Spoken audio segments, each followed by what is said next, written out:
everyone, welcome to my channel once again. My name is Folataj. If you're new here, you're welcome. If you are a returning subscriber, you're welcome.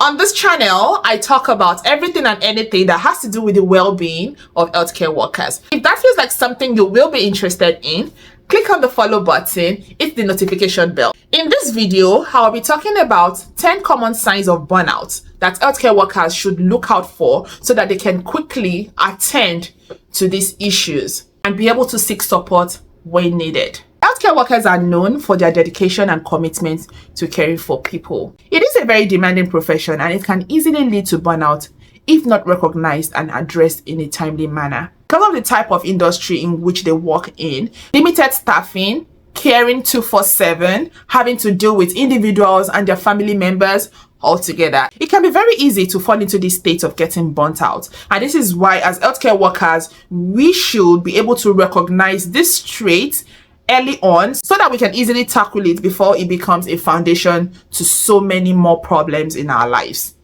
Being burnt out is being in a state of emotional, physical, and mental exhaustion. It affects a lot of people. One of the primary signs of burnout is constant physical fatigue. Even after a full night's sleep, you feel like you're drained. You feel like you still want to go back to sleep, or you feel like you don't have any energy. You're struggling to go with your daily task and you're struggling with your patient care. That is a very common sign of burnout. The second one is emotional exhaustion.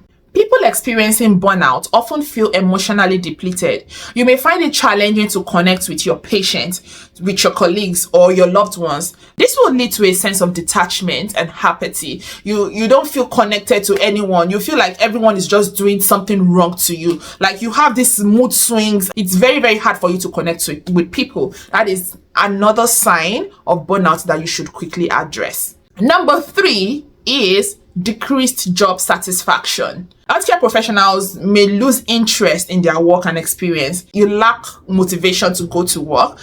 You dread your work days despite once finding fulfillment in going to work. Like once before, you were always so excited about going to work, and then suddenly it became like you're afraid, or you don't even have the motivation. You're just so not willing to go to work. It is a very common sign of burnout. The next one is increased irritability. So feeling irritated and impatient with people, with your colleagues, with your patients is something to look out for. It happens in some people that even in minor situations, just escalate things. You get irritated easily. You may find yourself reacting negatively to colleagues, to patients, to family members.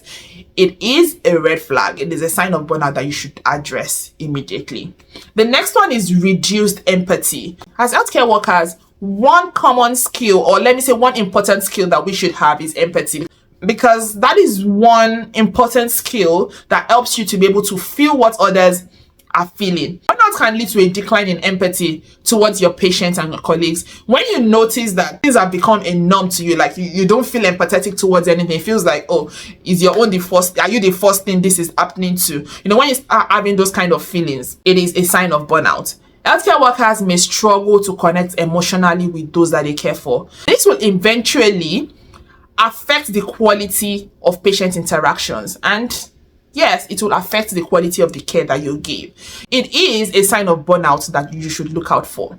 The next one is cognitive impairment. Burnout can impact your concentration and your memory. You may have difficulty making decisions or experiencing mental fog during critical tasks. So when you're expected to do something, like you just have a cloud in your brain, you don't even know what to do, despite having experience in that field, despite having done those things before. You just notice that you are no longer able to think critically. That is a red flag. It is a sign of burnout that you should attend to immediately before it gets worse.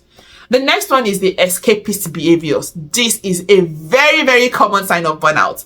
Using escapist behavior is like turning to excessive drinking, excessive energy drinks, caffeine, overreacting, or withdrawal from social interactions. This can be a coping mechanism for some people dealing with burnout, but it should be addressed immediately because you cannot keep going that way. If you keep going that way, excessive drinking, excessive energy drink, excessive caffeine, it's going to harm your health eventually. The next one that I'll be talking about is increased absenteeism. A higher frequency of sick leaves of absenteeism might indicate burnout. If you find the job uninteresting anymore, you find the job toxic, like you're no longer happy being on the job, you will find out that you'll start asking for time off frequently, because you cannot keep asking for time off. It will eventually tell on your professionalism. It will eventually tell on the care that you give in general. It is a red flag, and it is something that you should attend to immediately. Another one is decline in performance. You can see these things are kind of interrelated. Burnout can result in a decline in job performance and effectiveness. You are struggling to meet deadlines. You are struggling to complete paperwork or deliver the level of care that you once excelled at. It is a sign that you are getting burnt out, and you should start attending to it immediately. The next one is sleep disturbances. This is very, very, very common. Insomnia or restless sleep patterns are common signs of burnout. You may experience difficulty falling asleep or staying asleep due to stress and mental strain. The time that you're supposed to sleep, you just stay awake and stare into the ceiling. You wake up at odd times. You're not able to get sound sleep. It is a sign of burnout, and you should attend to it immediately. Recognizing the signs of burnout is essential for you healthcare workers, so that you can take proactive steps towards your well-being and career longevity. If you identify with any of these 10 signs, it is essential to seek support, practice self-care, and consider talking to a mental health professional or supervisor. Prioritizing your mental and physical health will not only benefit you, but also positively impact the care you provide to your patients and the overall healthcare community, even your family members and your loved ones. Remember, seeking help is a sign of strength, and taking care of yourself allows you to continue being a compassionate member of the healthcare team.